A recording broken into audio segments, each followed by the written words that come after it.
So in terms of the Olorato murder case, we have registered commendable progress insofar as this case is concerned. We do officially confirm that we are investigating a syndicate. We do believe that we have broken the back of a syndicate that is targeting women, especially young women out there, where they utilize the same modus operandi. They propose these young women, usually in malls. They propose them, ask to request to take them out on dates. When they agree, that is when they plan to rob them. We do have a case where we had actually arrested 2 of the 3 suspects that we are looking for. On the 20th of April this year, we arrested Bongani Mtimkulu as well as Pila Makanya on a charge of kidnapping and robbery in the Brakpan area, where a vigilant police officer was conducting his regular patrols, and he came across a suspicious looking vehicle, a VW Polo, the same VW Polo in question. And when he confronted these suspects, he found that they had just kidnapped a woman and robbed her. We immediately placed these 2 suspects under arrest. On the 22nd of April, they appeared in court on a charge of kidnapping and robbery. And on the 26th of April, they got bail. So they are currently out on bail, but we are linking them with various other cases. We have provided the number of Brigadier Nama, who is handling this particular case.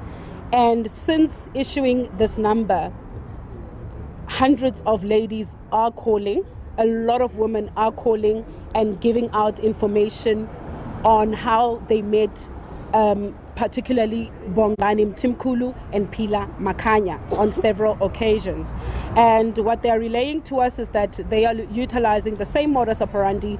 They meet them in malls, they propose to them, ask them out on dates, and when they agree, they rob them and so on. So we are calling on more women to come forward with more information. We really appreciate the cooperation that we are getting from these young women, mostly young. We have people calling as far as the Northern Cape. We have people calling as far as the Free State. We have people calling in Gauteng that are saying that we have been approached by these suspects that you are looking for. We do positively identify them as those that also tried to rob us, or those that were proposing us and were demanding to go out on dates. But in terms of this particular case, like I've indicated, commendable progress has been made. We immediately set up a multidisciplinary team on Sunday when we received this case, which was led by a crime intelligence unit. We had our SAPS anti-kidnapping task team that was leading this particular investigation. We also had a DPCI KZN that we have been working with. We've got Durban Metro K9 that was also instrumental in assisting us in this particular case. But we also have the Gauteng Provincial Investigating Unit that has been also hard at work in assisting us to register a breakthrough. So on Wednesday morning, our team made their way to Durban in KZN after following up on information that the suspects may be hiding in KwaMashu, where they originate from. So our investigation started on Sunday. We traced their steps. We landed at a lodge in Q in Johannesburg, where 2 suspects had booked a room. And we now know that they booked the room, they paid for it, but they didn't sleep in that particular room on Sunday evening. So we have been tracing their steps. We know that after the incident, after allegedly murdering Olorato and dumping her body in Lombardy West, they then drove back to KwaZulu-Natal. So our team arrived yesterday afternoon in KwaMashu, where we identified one of the suspects' houses. We also went to the area of Phoenix at a panel beater workshop, where we recovered the VW Polo in question that we have been looking for. The team immediately mobilized our forensic science experts, to start working on this particular vehicle. And that is when they made the discovery that there were traces of blood inside this Polo. And when we compare the VW Polo that we have been looking for to the one that has been found, it has been positively identified as the Polo that was used in the commission of the crime, particularly the case of the murder case of Olorato Mongale. So at this stage, the owner of the vehicle is the father of one of the suspects that is on the run. He is in police custody, he is cooperating, and our teams are busy with him, interviewing him, raising the concerns that it is his vehicle. The vehicle is under his name, so he needs to account as to where his vehicle has been, and is he aware that his vehicle has been involved in heinous crimes, has been involved in the alleged murder of a woman, a 30-year-old woman. Is he aware that this vehicle is wanted for various other crimes, including the kidnapping and robbery? But also, of what is interesting is that this particular vehicle was in a police, was impounded by police on the same day that these two suspects, Bongani Mthumkhulu and Phila Makhanya, were arrested. We impounded this vehicle and we got a court order saying that we must release this particular vehicle from our SAP 13 because it was seized as part of evidence in the kidnapping and robbery case. So we do have that court order that obviously instructed the police to release this particular vehicle back to the owner, who is the father of one of the suspects that we are looking for. So let's also thank members of the media that have been very instrumental in assisting us to communicate this particular case, in assisting us to really share the pictures of these particular suspects. All three suspects are wanted in connection with this case. Our wish is to bring them before court so that they can answer to crimes that they have allegedly committed. So our job is to investigate, it's to find them before they do this to anyone. And we have warned not only the women of South Africa, but also everyone in the country to say this trio is quite dangerous. Don't approach them. Immediately call us when you become aware of their whereabouts, or if you have any information on where they could be. So our teams are still on the ground. They are still in KZN. We are working tirelessly. We know the Provincial Commissioner of Gauteng is also leading this particular investigation and this particular search.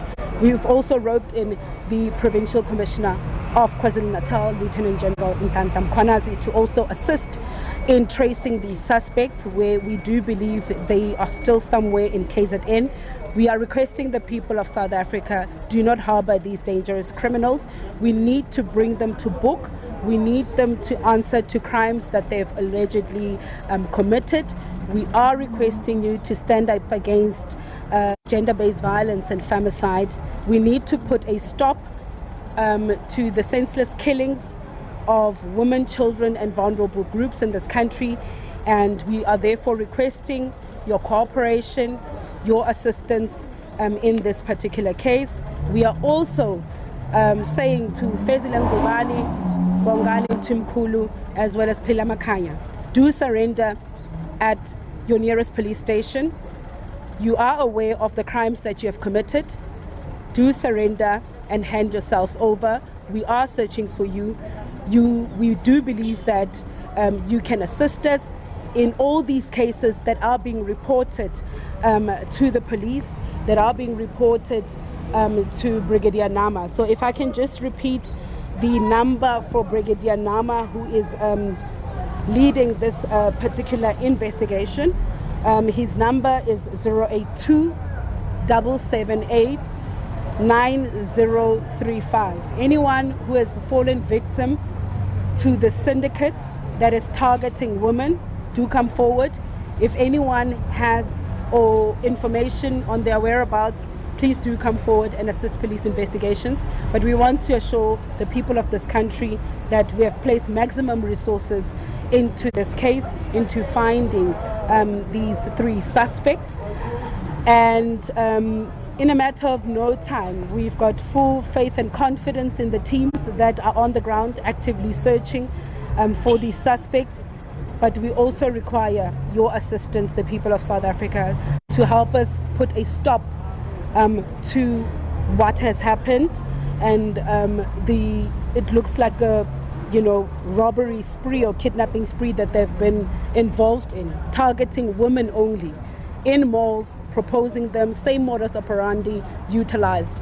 So I had indicated that we were still analyzing the dockets in the cases that we picked up in the Sandton area, where two other women were found dumped on the side of the road. We are still investigating those cases, whether there are any links. So those particular investigations are ongoing. But we do believe that the pictures that we have shared, the identities that we have shared, we are on to the right suspects, and that they are aware of what they have done. They need to surrender. And like I've indicated earlier on, maximum resources, GBVF is a serious crime in South Africa. It's a national crisis, and that's why you see police mobilizing maximum resources in each and every case that is reported and brought to our attention. I think when the minister released the Crime Stats on Friday, he announced that between January this year and March, we had arrested 5,800 GBVF perpetrators in the country in a period of 3 months alone. I think in the past year, more than 1,700 GBF perpetrators were convicted to time in prison. Some were sentenced to life, some received 20 years and more in prison. So that just talks to the work of our detectives, the work of our family violence, child protection and sexual investigations unit. So I will leave it at that. We are still searching for Bongani Timkulu, Philamakhanya, as well as Fezile Ngubane. Do hand yourselves over to the nearest police station, but be rest assured, South Africa, we will find them. We have no option. Our communities come first. Our communities are relying on us. The women and children of this country, and as well as vulnerable groups, they have no one to look up to but to the police. And we are saying we are dedicated and we are committed to the fight against gender-based violence. And that is why you also see in all our police stations there is a GBVF desk. We've got our victim-friendly rooms where we ensure that we assist and we assist victims of crime in those particular rooms, where we treat them with the sensitivity that they deserve. So women out there, vulnerable groups, please be extra vigilant, especially when going out on blind dates. If you're not familiar with the people that you are going out with, don't do it. Because now we are seeing that people are not genuine. People are not who they say they are. Some have ulterior motives, just like the syndicate that goes around targeting young women for their money. So we are still investigating the motive of why they went ahead and killed Olorato Mongale. And we are hoping that when we do find them, they will tell us why. All right, you've been listening to Athlinda Mate, the police spokesperson, speaking in Pretoria around the ongoing investigation into the killing of Olorato Mongale. She's spoken about a syndicate being at play here, believing that, in fact, they've been able to break the back of the syndicate and are looking for 3 men in particular who might help to, at the very least, provide answers to what happened to Olorato Mongale.